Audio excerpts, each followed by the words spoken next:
Jérémie chapitre 10, nous lisons le verset 23. Je le sais, ô Éternel, la voie de l'homme n'est pas en son pouvoir. Ce n'est pas à l'homme, quand il marche, à diriger ses pas. Amen. Les voies de l'homme n'est pas à son pouvoir. Ce n'est pas à l'homme de diriger ses pas. Qui est l'homme qui craint l'Éternel? Lisez encore Proverbe chapitre 20, le verset 24.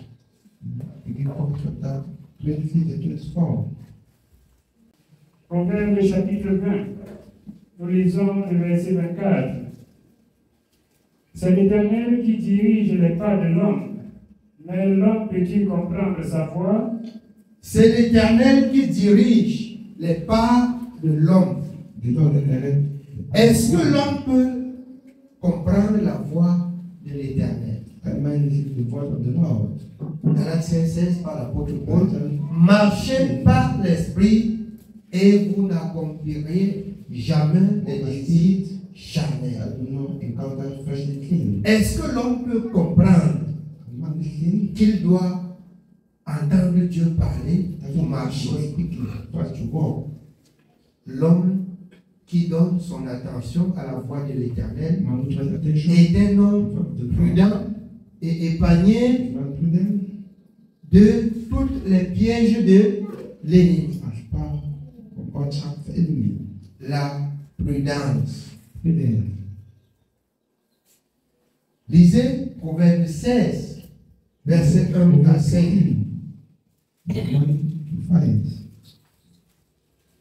Nous lisons Proverbe chapitre 16, du verset 1 au verset 5. Les projets que forme le cœur dépendent de l'homme, mais la réponse que donne la bouche vient de l'Éternel. Voici l'homme qui ne veut pas écouter Dieu pour marcher. Il forme des projets, mais Dieu donne le résultat. Il forme des projets, mais Dieu donne le résultat. Oui, on continue. Toutes les voies de l'homme sont pures à ses yeux, mais celui qui pèse les esprits, c'est l'Éternel. Toutes les voies de l'homme sont pures à ses yeux. Celui qui pèse les esprits, c'est l'Éternel. C'est Dieu qui choisit ce qui est bien pour celui qui craint Dieu. C'est Dieu qui donne ce qui est bien pour celui qui craint Dieu selon la parole de Dieu dans le livre de Ésaïe. Si vous êtes docile, si vous obéissez, c'est lui qui vous donnera les meilleures productions du pays. Toutes les voies de l'homme sont pures à ses yeux. Tu dois attaquer l'homme avec la parole de l'Éternel. L'homme doit te dire qu'il est intelligent, il est sage. Oui, on continue. Nous continuons au verset 3. Recommande à l'Éternel tes œuvres et tes projets réussiront. Recommande à l'Éternel tes œuvres et tes projets réussiront. Si tu recommandes tes voies, tes engagements, ta vie à l'Éternel, certainement, si c'est l'Éternel qui dirige tes pas, ça va réussir. Mais si ce n'est pas l'Éternel, c'est la confusion. Il est saint et juste. Il est vivant pour ceux qui le craignent. Amen. Lorsque nous lisons la parole de l'Éternel dans Jérémie 14. Jérémie 14 à partir du verset 10. Nous lisons Jérémie chapitre 14 au verset 10 en descendant. Voici ce que l'Éternel dit de ce peuple. Ils aiment accourir ça et là, ils ne savent retenir leurs pieds. Ils aiment accourir ça et là, ils ne savent retenir leurs pieds. Un enfant de Dieu qui ne sait pas rester ou vivre ou marcher selon la parole de Dieu, voilà, il va chevaucher, aller ça et là, et la suite, c'est quoi? C'est l'absence de Dieu. Quand il y a absence de Dieu, il y a trouble. Parce que l'ennemi, son rôle, c'est de troubler, c'est de détruire, c'est d'égorger. Ils aiment accourir ça et là, sans savoir retenir leurs pieds. L'homme, ou encore un enfant de Dieu, doit retenir son pied sur quoi, ou dans quoi, ou en quoi, selon la parole de Dieu. Dans la parole de Dieu, pour la parole de Dieu, pour le service de Dieu. La parole de Dieu, c'est marque des limites où l'enfant de Dieu doit franchir et ne doit pas franchir. C'est la parole de Dieu. Mais si tu apprends à marcher les yeux fermés, tu traverses les limites. Tu traverses les limites. Tu vas souffrir.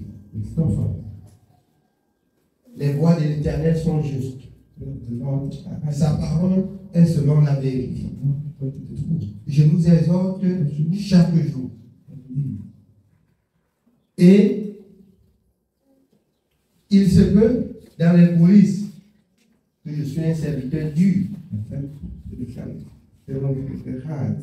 qui raisonne, qui n'est pas compatissant. C'est Jésus qui est compatissant. En ce qui concerne le péché, moi je traite comme je lis. Je traite comme je lis. Jésus est compatissant. S'il me dit, ne venez point ajouter foi à tout esprit, c'est pour ma prudence. S'il me dit, de ne pas participer au péché d'autrui, c'est pour ma prudence.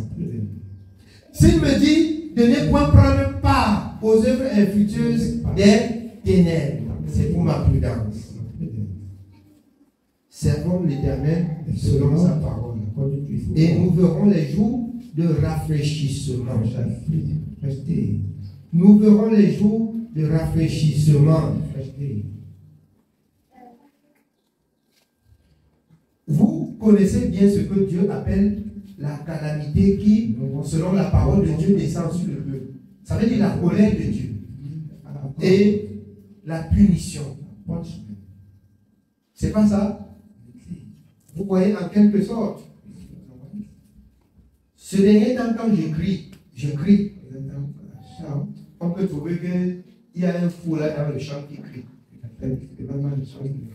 Mais nous voyons que si nous ne prêtons pas attention, les conséquences seraient énormes. Les conséquences seront énormes. Les conséquences doivent être graves. Il a fallu que nous passions des nuits, des jours, pour pleurer devant Dieu pour les enfants, pour qui quittent l'hôpital. Est-ce la bénédiction de l'Éternel ou c'est la colère? Il faudrait que nous comprenions cela. Il faudrait que nous apprenions cela. Il faudrait que nous marchions où ça n'a pas marché. Bien aimé, Ecclésiaste 7,14, que nous réfléchissons, que nous examinons. Pour ne pas être surpris. C'est vrai qu'il doit y avoir des maladies, mais il ne faudrait pas qu'il y ait des maladies au-delà de notre portée. Parce que le Seigneur a dit qu'il ne nous laissera pas être tentés au-delà de nos forces.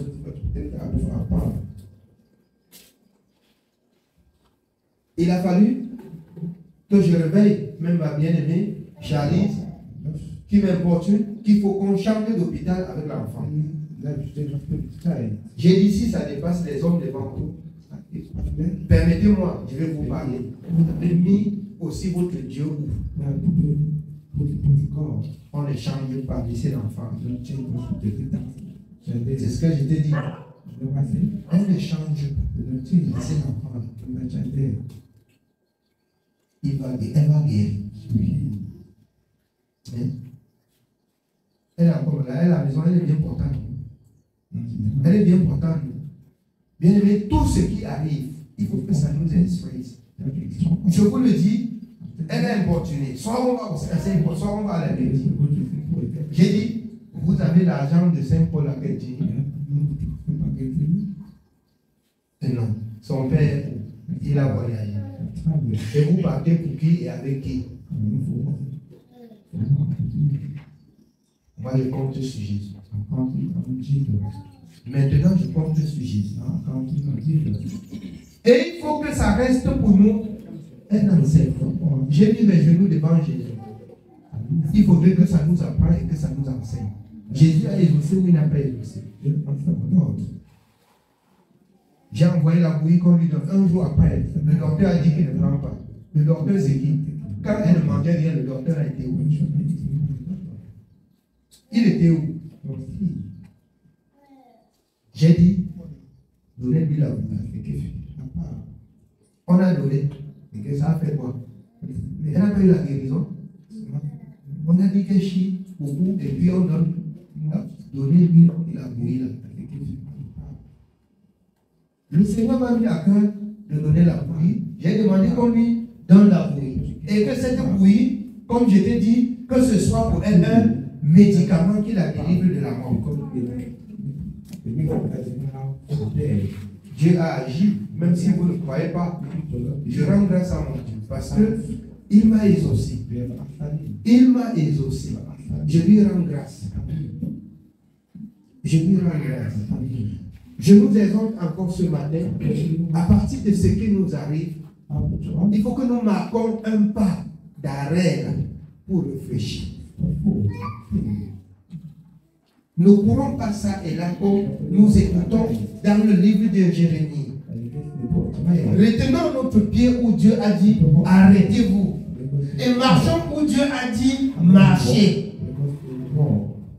On serait libre du jugement. On serait libre des condamnations.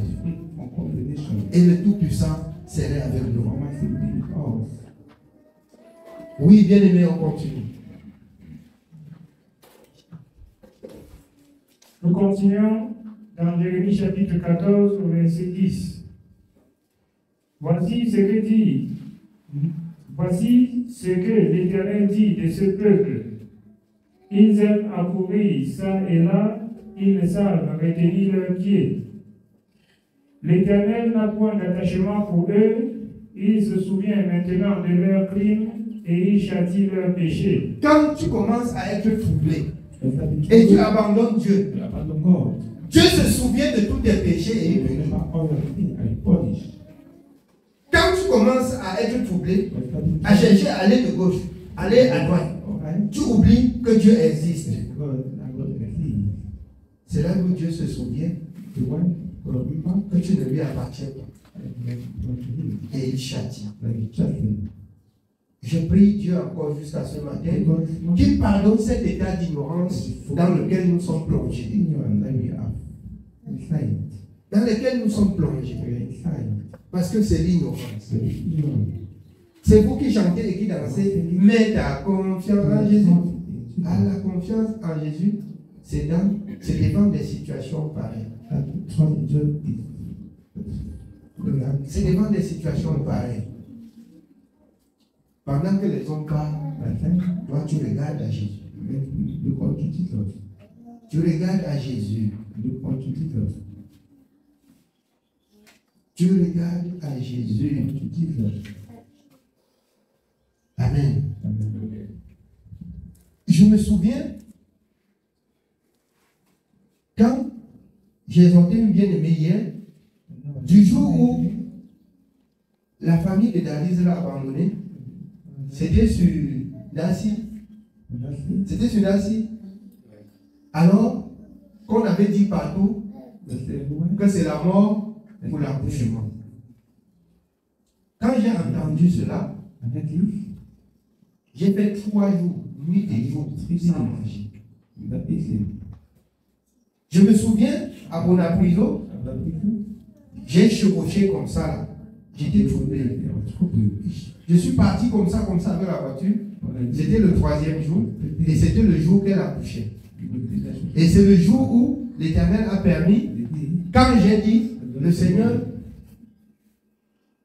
Charles m'avait dit qu'à l'hôpital, à Béni Second, on dit que ça ne va pas, c'est bien qu'on va l'envoyer à Tégal, un truc comme ça. Alors, j'ai prié l'Éternel et l'Éternel m'a exaucé. Dieu m'a fait savoir que si j'arrive là-bas et que ma main touche son ventre, ça suffit. Nous sommes partis. J'étais avec Charlie, c'est ça? À Béni Second. Je suis arrivé, elle tournait, on disait, j'ai dit, elle est où, on l'a appelé. J'ai dit, montre ton ventre, j'ai touché. J'ai dit, va accoucher. J'ai continué à prêcher dans les salles, c'est ça? J'ai continué à prêcher dans les salles des malades. Et elle est allée, elle a accouché. Les prophéties sont tombées dans nous. Les menteurs ont été dans la confusion. Pourquoi ne pas aimer, obéir, se soumettre à ce grand Dieu? Je me rends compte à un moment donné que où nous partons, c'est moi seul qui prends la direction et vous voulez me tirer dans le bras. Je vous ai dit, selon Somme 101, je hais la voix des pécheurs. Elle ne s'attachera pas à moi. Et c'est ce grand Dieu qui m'a exaucé. Je vais l'honorer, je vais le servir. Celui qui voudra le servir, le servira dans la sainteté, dans la sanctification, dans la justice, dans la vérité. Si ce n'est pas ça, c'est qu'on n'est pas ensemble. Je n'ai pas honte de vous dire. C'est qu'on ne sait pas ensemble. C'est qu'on n'est pas ensemble. Je suis assez catégorique là-dessus. Dieu, c'est la sainteté. Je vous ai dit, nous avons eu des troubles au sein de l'Église avec vos frères qui m'ont traité de n'importe quoi parce que je ne soutiens pas ce qui est mal. Et lorsqu'on veut me trouver sur ce qui est mal, je me tais. Je ne prendrai point part aux œuvres infructueuses des ténèbres. Mon Dieu me rassure que je suis sur le chemin. Oui. Même si vous dites n'importe quoi sur moi derrière, ça vous regarde. Je sais qu'en me sanctifiant, je sais qu'en obéissant à ce grand Dieu, il ne me laissera jamais dans la confusion. C'est pas possible. C'est pas possible. Oui, bien aimé, on continue. Nous continuons au verset 11. Et l'Éternel me dit, n'intercède pas en faveur de ce peuple. S'ils jeûnent, je n'écouterai pas leurs supplications. S'ils offrent des holocaustes et des offrandes, je ne les agréerai pas. On ne doit pas offrir à l'Éternel sans obéir à la parole de Dieu. Je dis à son serviteur, si tu rencontres de telles personnes, ne prends pas ce qu'ils offrent. Dites-leur d'obéir à Dieu. Dieu prend plaisir à l'obéissance plus qu'au sacrifice. Si tu rencontres de telles personnes, ils présentent quelque chose, ne prends pas. Dis-leur d'obéir à ma parole. Il dit que tu pries pour eux sans obéir à la parole, ne prie pas. C'est ce que la parole veut dire en français courant que tout le monde peut comprendre. En français simple que tout le monde peut comprendre. Sachant qu'à un certain niveau, nous allons désobéir à Dieu. Si même tout le monde meurt, Dieu me dit de ne pas prier, je ne veux pas prier. Écoutez bien cette parole. Et que ça nous ramène toutes les fois quand il y a étincelle. qu'on met dans l'esprit que nous sommes éloignés de Dieu. Et si on sent qu'on s'est éloigné de Dieu, c'est la sanctification. On s'humilie, on se sanctifie et on se rapproche de Dieu. D'aucuns vont plutôt s'enorgueillir.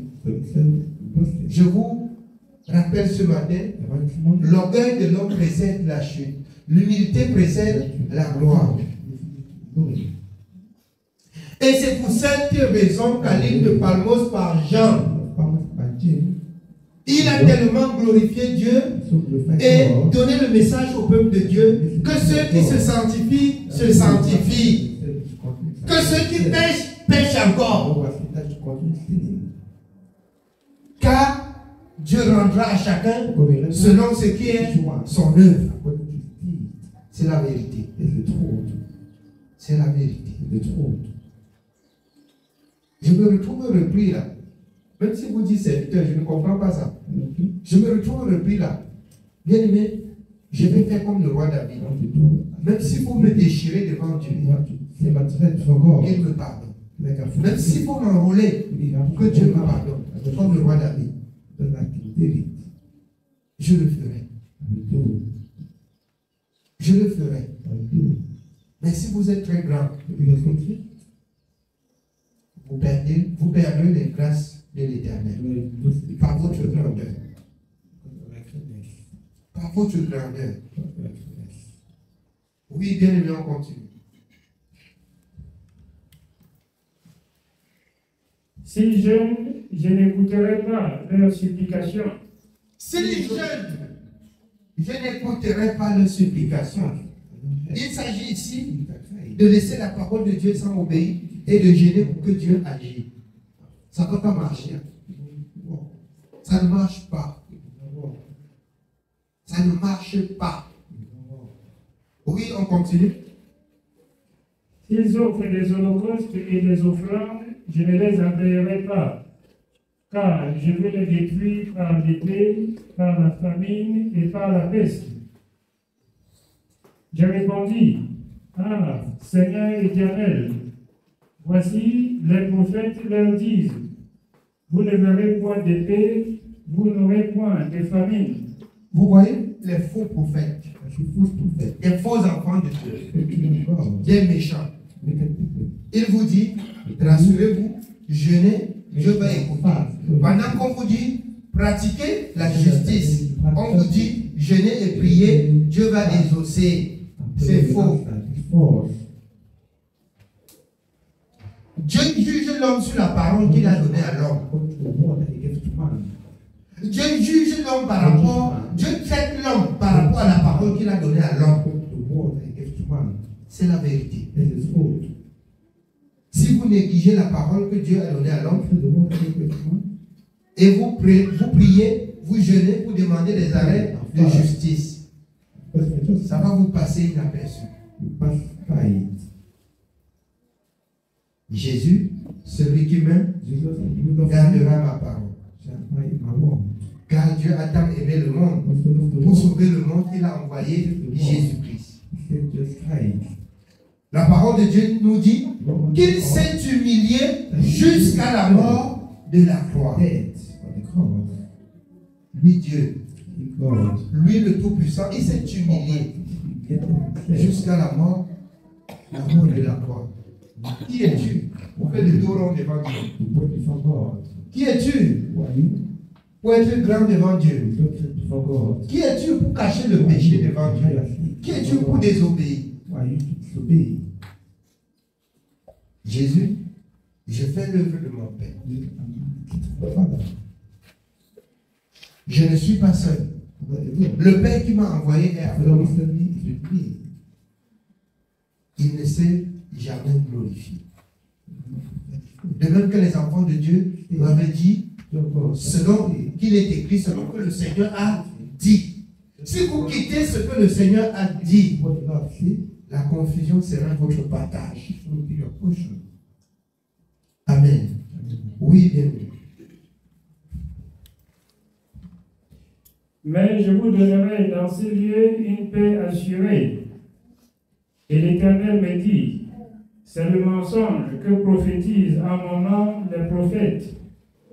Je ne les ai point envoyés, je ne leur ai point donné d'ordre, je ne leur ai point parlé. Ce sont des visions mensongères, des vaines prédications, des tromperies de leur cœur qu'ils vous prophétisent. C'est pourquoi ainsi parle l'Éternel sur les prophètes qui prophétisent en mon nom, sans que je les ai envoyés, et qui disent: il n'y aura dans ce pays ni épée ni famine. Ces prophètes périront par l'épée et par la famine. Vous savez pourquoi? La famine vient due à l'absence de Dieu. L'épée vient à l'absence de Dieu. La famine. Dieu a dit, pour ceux qui créent son nom, à chaque jour suffit sa peine. Il donne, il nourrit les oiseaux du ciel. À plus forte raison, ceux qui l'a créé à son image et à sa ressemblance. Ainsi, le peuple de Dieu périt parce qu'il lui manque de connaissances. Ils oublient les promesses de l'Éternel. Ils oublient d'obéir à la parole de son Dieu pour que son Dieu lui défende devant toutes les situations. Les menteurs vous disent, c'est pas possible. Il ne peut pas, vous ne pouvez pas mourir de faim. Voici, on va vous soutenir, vous allez travailler, vous allez faire ceci, vous allez faire cela. N'obéissez pas à Dieu. Alors, vous voyez, on laisse obéir à Dieu, on écoute la voix des hommes, et les hommes ainsi nous comblent de nos manquements. Et on a l'absence de Dieu. Et nos manquements vont encore surgir. On passe alors quelle vie? On part où? On sort d'où? Que Dieu nous accorde la grâce. Que le Tout-Puissant nous accorde la grâce d'obéir à sa parole comme des tout petits enfants. Oui, bien-aimé.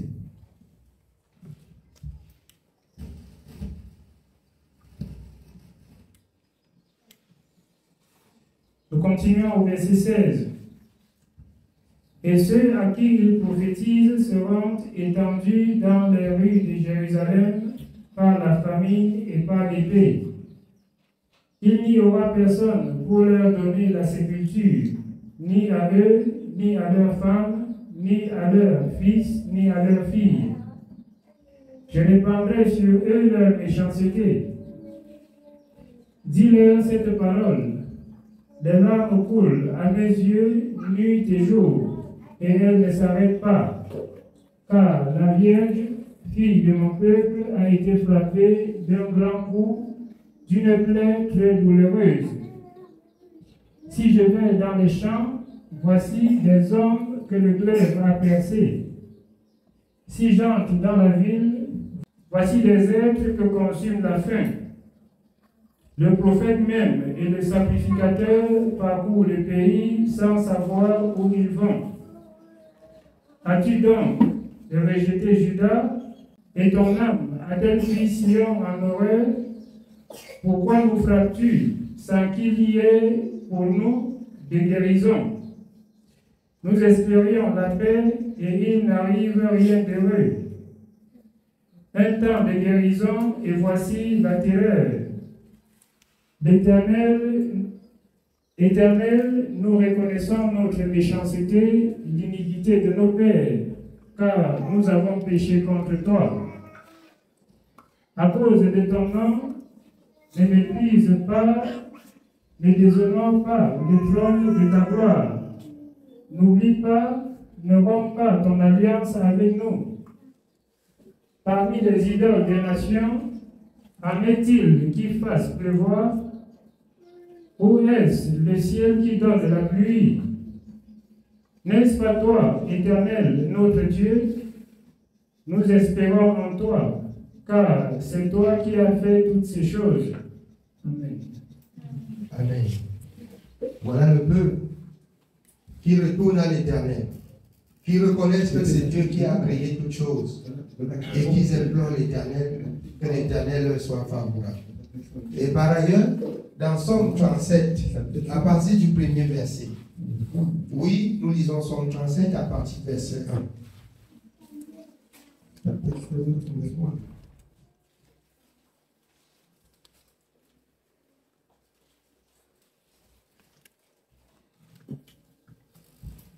Psaume chapitre 37.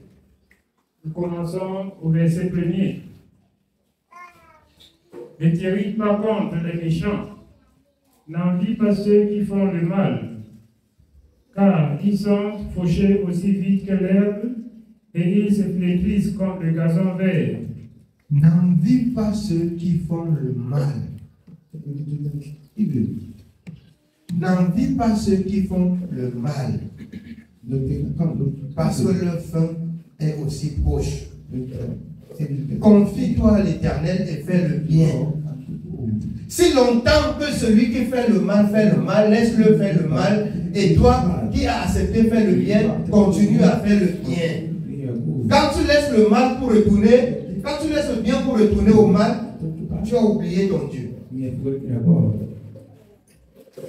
Or, toi qui sais Dieu, et celui qui ne sait pas Dieu, vous deviez avoir deux vies différentes. Toi le bien et le mal continuent avec son mal. Là tu es libre du jugement. Amen. Oui, bien aimé. Nous continuons au verset 3. Confie-toi en l'Éternel et pratique le bien.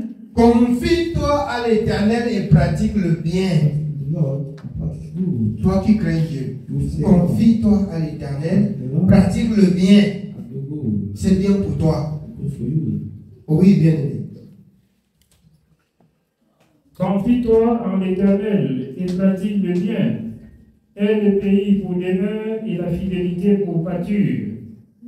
Fais de l'Éternel tes délices et il te donnera ce que ton cœur désire. Oublie les hommes et fais de Dieu ta demeure et il va donner tout ce que tu manques. Notre véritable problème vient de ce que nous oublions que Dieu est là et nous nous en prenons aux hommes.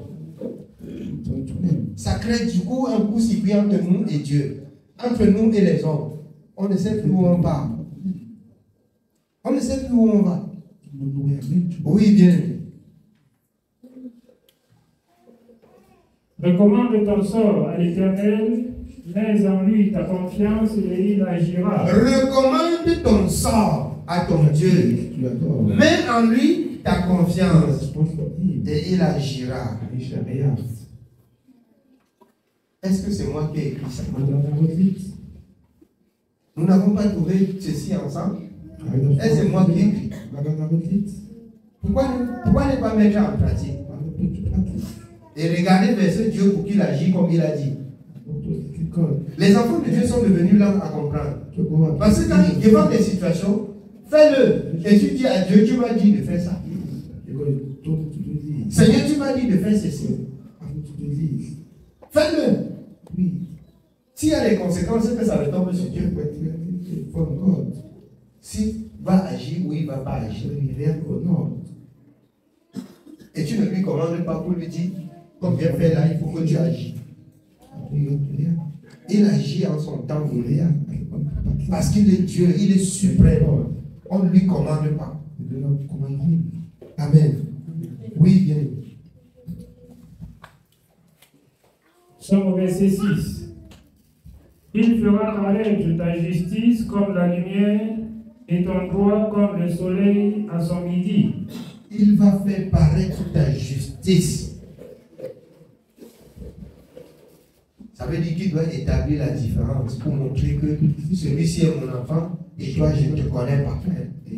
C'est une différence que c'est Dieu qui doit établir. Oui. Garde le silence devant l'Éternel et espère en lui. Garde le silence et espère en lui. Vous faites les bruits, après vous dites que Dieu va agir. Que tu as gardé le silence. Exode 14, 14. Vous garderez le silence et l'Éternel combattra pour vous. Mais quand vous avez multiplié les paroles jusqu'à ça remplir la maison, c'est là que vous vous retournez à Dieu, que Dieu va agir. Et si on vous attend, vous allez seulement dire que Dieu va frapper. Quelle ignorance. Quelle ignorance. Amen. Oui, bien. Ne t'irrite pas contre celui qui réussit dans ses voies, contre l'homme qui vient à bout de ses mauvais desseins.